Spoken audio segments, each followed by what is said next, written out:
యేసునందు ప్రియమైన సోదరి సోదరులారా, మన ప్రభువును విమోచకుడును రక్షకుడునైన యేసుక్రీస్తు యొక్క పరిశుద్ధమైన నామమున నేను మీకు వందనాలు తెలియజేస్తూ ఉన్నాను. దేవుని వాక్యంలో నుండి మనము యాకోబు పత్రికను ధ్యానం చేస్తూ వస్తూ ఉన్నాం. 3వ అధ్యాయంలో ప్రస్తుతం మనం ఉన్నాం. 3వ అధ్యాయమునందు నాలుకను గూర్చి మనం ధ్యానం చేశాం. ఇప్పుడు 3వ అధ్యాయము 13వ వచనములో మీలో జ్ఞాన వివేకములు గలవాడెవడు? వాడు జ్ఞానముతో కూడిన సాత్వికం కలవాడై తన యోగ్య ప్రవర్తన వల్ల తన క్రియలు కనబరచబలెను. ఇప్పుడు మాటను గురించే, అయితే జ్ఞానముతో కూడిన మాటను గురించి యాకోబు మాట్లాడుతూ ఉన్నాడు. 3వ అధ్యాయము 1వ వచనములో బోధకులమైన మనము అని, బోధకులరా మీ నాలుక జాగ్రత్త అని అన్నాడు. ఇప్పుడు ఆయన ప్రవర్తనను గురించి మాట్లాడుతున్నాడు. యోగ్య ప్రవర్తన అని అన్నాడు. మాట ప్రవర్తనకు అనుగుణంగా ఉండాలి, ప్రవర్తన మాటకు అనుగుణంగా ఉండాలి. రెండు కలిసి ప్రయాణం చేయాలి. అటువంటి వ్యక్తి నమ్మకమైన వ్యక్తి, నమ్మదగిన వ్యక్తిగా ఉండగలడు. ఇక్కడ ఆయన మాట్లాడుతూ మీలో జ్ఞాన వివేకములు కలిగిన వాడెవడు? ఓ జంట మనకు కనిపిస్తుంది, జ్ఞానం వివేకం. అట్టివాడు జ్ఞానముతో కూడిన సాత్వికం, జ్ఞానము సాత్వికం. జ్ఞానమునకు అనగా వట్టి జ్ఞానమునకు ఉన్నటువంటి లక్షణం ఏమిటంటే అది నిన్ను పాడు చేస్తూ ఉంది. అది వట్టి జ్ఞానమునకు ఉన్నటువంటి లక్షణం. కానీ జ్ఞానముతో పాటు వివేకం, జ్ఞానముతో పాటు సాత్వికం, ఇవి తోడైతే అప్పుడు జీవితం ఫలప్రదం అవుతూ ఉంది. అప్పుడు తగిన ప్రవర్తన, యోగ్య ప్రవర్తన వస్తూ ఉంది. జ్ఞానము వివేకముతో కానీ సాత్వికముతో కానీ జతకట్టనందువలన నేడు అనేక మంది పాడయ్యారు అనే విషయం మనం స్వయంగా గుర్తించగలుగుతూ ఉన్నాం. 14వ వచనం, అయితే మీ హృదయంలో సహింప నలవి కాని మత్సరమును వివాదమును ఉంచుకొనిన వారైతే, సహింప అలవి కానటువంటి మత్సరం అనగా ఒకరి మీద కుళ్ళు అని అంటమే, అలాగే వివాదము ఉంచుకొనిన వారైతే అతిశయపడవద్దు. వివాదాన్ని గూర్చి అతిశయపడవద్దు. మీ హృదయంలో మత్సరమును గూర్చి అతిశయపడవద్దు. మీరు అది ఉంచుకుంటే, మీ హృదయంలో సహింపనలవి కాని మత్సరం, వివాదం ఉంచుకున్న వారైతే మీరు అతిశయపడవద్దు. ఈ రోజుల్లో జ్ఞానము మనుషులను వివాదానికి నడిపిస్తూ ఉంది. జ్ఞానము అవతలి వ్యక్తికి జవాబు చెప్పడానికి బదులుగా సవాలు చేస్తుంది. ఈ రోజుల్లో జ్ఞానం అవతలి మనిషి యొక్క భావోద్రేకాలను రగిలింపజేస్తూ ఉంది. ఒక మాటలో చెప్పవలసి వస్తే అవతలి వ్యక్తికి ప్రయోజనాన్ని కలిగించడానికి బదులుగా నష్టాన్ని కలిగిస్తూ ఉంది. అవతలి వ్యక్తి సత్యాన్ని గ్రహించడానికి బదులుగా అవతలి వ్యక్తిని సత్యమునకు దూరంగా చేస్తూ ఉంది. ఇదే కదా నేటి దినాల్లో జరుగుతున్నటువంటి తంతు. మరలా ఈ మాట మాట్లాడతాను. 3వ అధ్యాయం 15వ వచనం చదువుతూ ఉన్నాను. ఈ జ్ఞానము, ఏ జ్ఞానం అనగా వివాదానికి కారణమైన జ్ఞానం, మత్సరమునకు కారణమైనటువంటి జ్ఞానం, అతిశయపడేటువంటి జ్ఞానం. ఈ జ్ఞానం పైనుండి వచ్చున్నది కాదు. వివేకంతో కూడిన జ్ఞానం, సాత్వికంతో కూడిన జ్ఞానం పైనుండి వచ్చు జ్ఞానం. సాత్వికం లేని జ్ఞానం అవతలి వ్యక్తి ఏం మాట్లాడితే అలాగే మాట్లాడడం.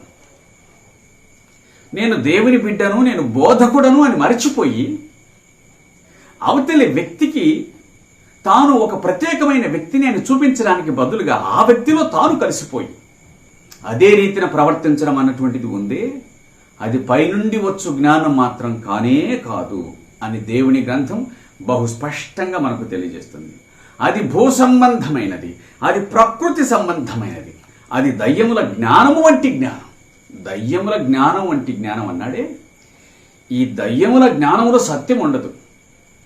సగం అబద్ధం, సగం సత్యం. సగం దేవుడిని గురించి మాట్లాడుతుంది, సగం లోకాన్ని గురించి మాట్లాడుతుంది. సగం దేవుడి మనిషిని అన్నట్లుగా చూపిస్తుంది, సగం నేను దేవుని మనిషిని కానన్నట్లుగా మాట్లాడుతుంది. ప్రియులారా, దేవుని పిల్లలకు, దేవుని వాక్యమును బోధించు బోధకులకు ఈ జ్ఞానము మంచిది కాదు. ప్రకృతి సంబంధమైన జ్ఞానం, భూ సంబంధమైనటువంటి జ్ఞానం, పైగా దాంట్లో కూడా ఆత్మ ఉంటుంది. అది దయ్యముల ఆత్మనే కానీ దేవుని ఆత్మ కాదు.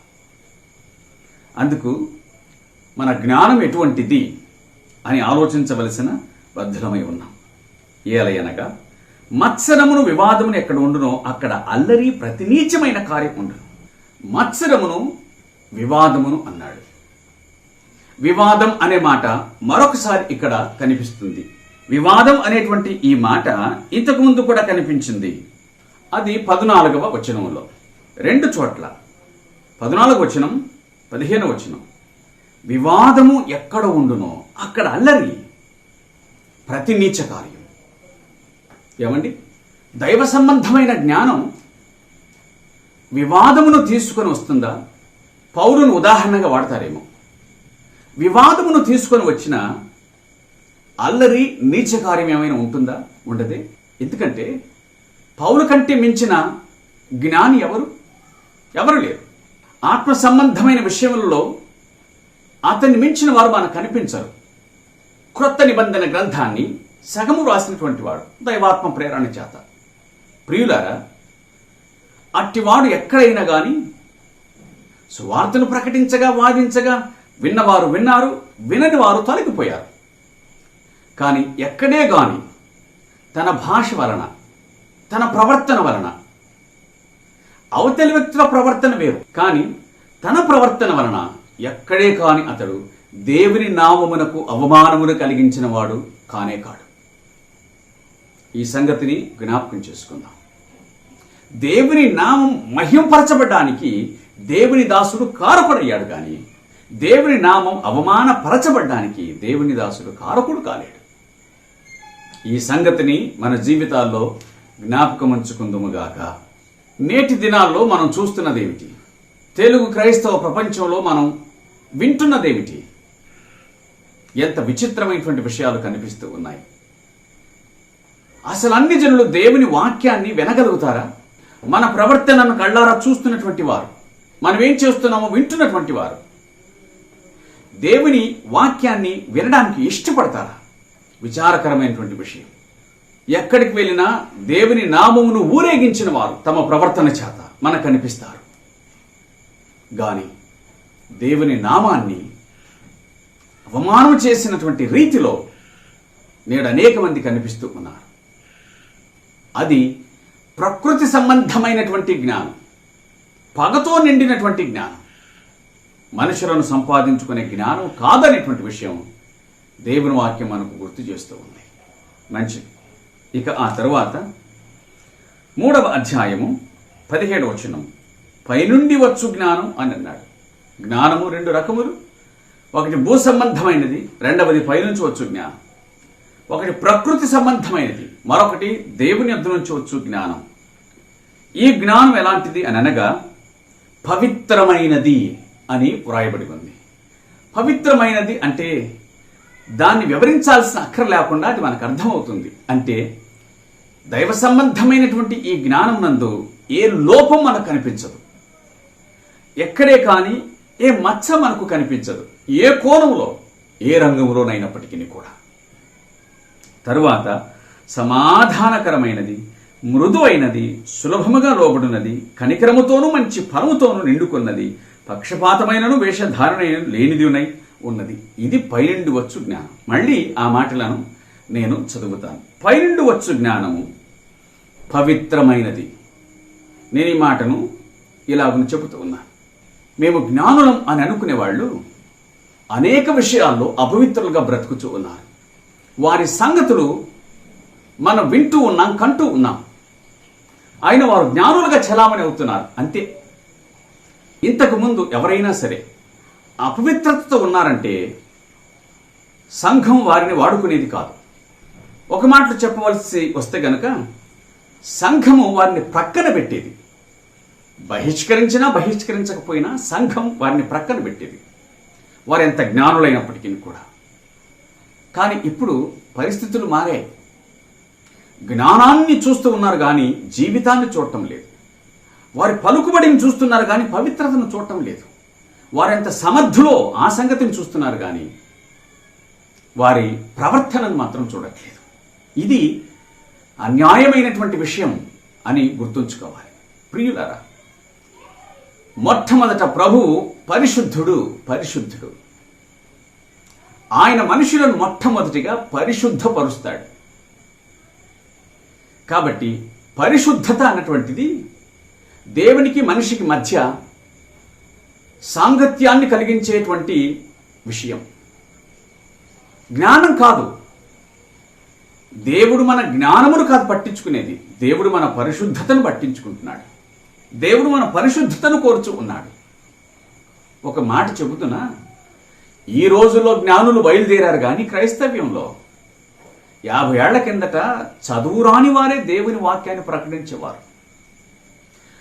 వారు చదువురాని వారు అంటే వారికి తెలిసింది కేవలం బైబిల్ను చదవటం మాత్రమే, ఇంకా మిగతా విషయాలు చాలా మందికి తెలియవు. అనేక మంది పల్లెటూళ్ళలో ఉన్నటువంటి బోధకులు కేవలం దేవుని వాక్యాన్ని మాత్రమే చదవగలిగేవారు. వారికి ప్రపంచానికి సంబంధించిన జ్ఞానమేమీ లేదు. కానీ వారి యొక్క ప్రవర్తన ఉందే యోగ్యమైన ప్రవర్తన. కాబట్టి వారి మాటకు విలువ. దేవుడు వారిని ఆత్మచేత నింపి వాడుకున్నాడు. కాబట్టి ఈ మాట చెబుతున్నాను, చదువు రాని వారు సువార్త చెబితే చదువు వచ్చిన వారు ప్రభువైన యేసుక్రీస్తుని అంగీకరించారు. సమాజంలో తక్కువ వాళ్ళుగా భావించిన వాళ్ళు సువార్త చెబితే సమాజంలో ఎక్కువ వాళ్ళుగా భావించినటువంటి వాళ్ళు క్రీస్తును అంగీకరించారు. ప్రియులారా, సోదరి సోదరులారా, ఈ రోజుల్లో ఏం జరుగుతుంది? జ్ఞానులు సువార్తను ప్రకటించడానికి బదులుగా ఇదిగో అల్లరి అల్లరి వివాదం. ఎందుకో యాకోబు భక్తుడు ఇక్కడ రాశాడు, నీచమైన ప్రతికార్యం అన్నాడు. ఇవన్నీ నేడు మన సమాజంలో కనిపిస్తూ ఉన్నాయి. ఇట్టి వాటిని నిరసించుదుముగాక. పైనుండి వచ్చు జ్ఞానం పవిత్రమైనది, సమాధానకరమైనది. జ్ఞానము వివేకముతో జతకట్టాలి, జ్ఞానము సాత్వికంతో జతగట్టాలి. ఇక్కడేముంది? జ్ఞానమునకు పవిత్రత తోడైంది, జ్ఞానానికి సమాధానం తోడైంది, జ్ఞానానికి మృదుత్వం తోడైంది. ఇది కనిపించట్లేదు. ఇంతకుముందే అన్నట్లుగా అవతలి వారి భాష ఎట్లుంటుందో యువతలి వారి భాష కూడా అట్లాగే ఉంటుంది. అన్యజనుల భాష ఏ విధంగా ఉందో ఆయన జనులం అనుకునే వారి భాష కూడా అట్లాగే ఉంది. తేడా ఎక్కడ కనిపిస్తూ ఉంది అవతలి వారికి? విచారకరమైనటువంటి విషయం. సమాధానకరమైంది.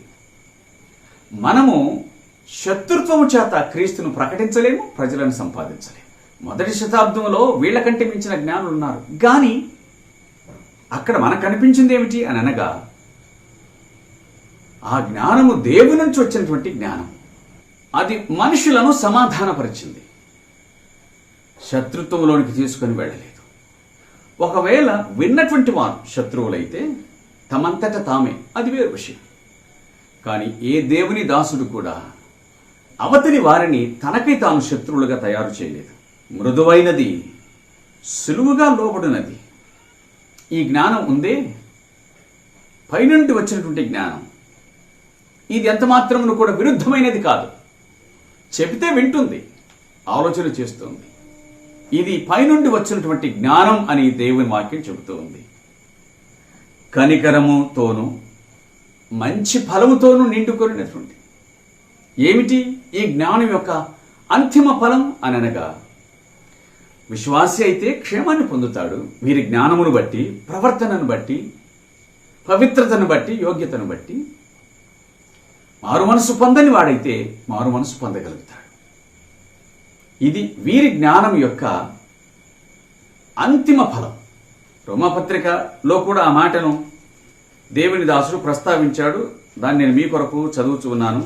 రోమాపత్రిక 6వ అధ్యాయం 22వ వచనం. ఆయనను ఇప్పుడు పాపం నుంచి విమోచింపబడి దేవునికి దాసులైనందున పరిశుద్ధత కలుగుటే మీకు ఫలం, దాని అంతం నిత్య జీవం. ప్రియులారా, ఇట్టి ఫలము అవసరమై ఉన్నది. జ్ఞానము ఇట్టి ఫలమును ఇస్తుంది. ఇంకా అది పక్షపాతముతోనైనను వేషధారణతో అయినను కూడినది కాదు. దేవునికి స్తోత్రం. పైనుండి వచ్చు జ్ఞానానికి పక్షపాతం లేదు, వేషధారణ లేదు. ఇంతకుముందు చెప్పుకున్నాం, భూ సంబంధి అయినటువంటి జ్ఞానం, ప్రకృతి సంబంధి అయినటువంటి జ్ఞానం. ఆ జ్ఞానమును కలిగిన వాడు చేసే పని ఏమిటంటే వేషధారణతో ప్రవర్తిస్తాడు. విచారకరమైన విషయం, అనేక మంది విశ్వాసుల్లోనూ మరికొంతమంది బోధకుల్లోనూ ఈ లక్షణాన్ని చూస్తూ ఉన్నాం. వేషధారణతో కూడిన లక్షణం. వారి ప్రైవేట్ జీవితం దేవునికి విరుద్ధంగా ఉంటుంది. వారి పబ్లిక్ జీవితం దేవునికి ఎంతో ఇష్టంగా ఉంది అన్నట్లుగా ప్రదర్శిస్తారు. దేవుని వాక్యం మనల్ని హెచ్చరించేది, మనకు బోధించేది ఏమిటంటే సత్ప్రవర్తన కలిగిన వారమై, యోగ్యమైన ప్రవర్తన కలిగిన వారమై బ్రతుకుదాం. ఇది సత్యం. అదేమనగా మనము మనుషులను సంతోషపరచలేం, మనుషులందరినీ సంతోషపరచలేం. కానీ దేవుని సంతోషపరచగలిగితే చాలు. మనిషి మన ఎదుట అంగీకరించకపోయినా మనల్ని మన పరోక్షమందైనా సరే అంగీకరించగలుగుతాడు. ఇది కావలసినటువంటి విషయం. అందుకే ఈ లక్షణాన్ని కలిగి ఉండటం చాలా అవసరమైంది. వేషధారణతో కూడినది కాదు పైనుంచి వచ్చే జ్ఞానం అని అన్నాడు. అందులో అది లేదు. నీతి ఫలము సమాధానము చేయ వారికి సమాధానమందు విత్తబడును. నీతి ఫలము సమాధానం. అలాగున సమాధాన పరచువారు సమాధాన పరచబడతారు. ప్రభు చెప్పిన మాట అక్షర సత్యం. ఈ నీతి ఫలమునందు సమాధానము చేయవారికి సమాధానమందు విత్తబడును. గనుక ప్రియులారా, ఈ జ్ఞానమును మనం కలిగి ఉండుట ఆవశ్యకం అని దేవుని వాక్యం గుర్తు చేస్తూ ఉంది. మరలా చెబుతున్నా, పరిశుద్ధత లేకుండా ఎవడు ప్రభువును చూడడు. పరిశుద్ధత లేకుండా ప్రభువును చూడని వాడు పరిశుద్ధత లేకుండా ప్రభు వాక్యాన్ని ప్రకటించరాదు. మనము దేవుణ్ణి సంతోషపెట్టే వారమై బ్రతకదాం. కొన్ని నాళ్ళైనా కానీ, కొన్ని దినములైనా కానీ. మనుషులను సంతోషపెట్టుచు ఎన్ని దినాలు బ్రతుకుతాం? నిష్ప్రయోజకరమైనటువంటి జీవితం అది. మోసపుచ్చు జీవితం. ప్రజలందరికీ మంచివాడుగా కనిపించిన వ్యక్తి ఒకేసారి అపవిత్రుడిగా కనిపిస్తే రెండు నష్టాలు. దేవుని నామం అవమానపరచబడుతుంది. అది తాత్కాలికమైన. దేవుడు తన నామాన్ని ఎట్లా ఘనపరుచుకుంటాడో అది ఆయనకి బాగా తెలుసు. కానీ మొదటిగా నీ జీవితం పాడవుతుంది.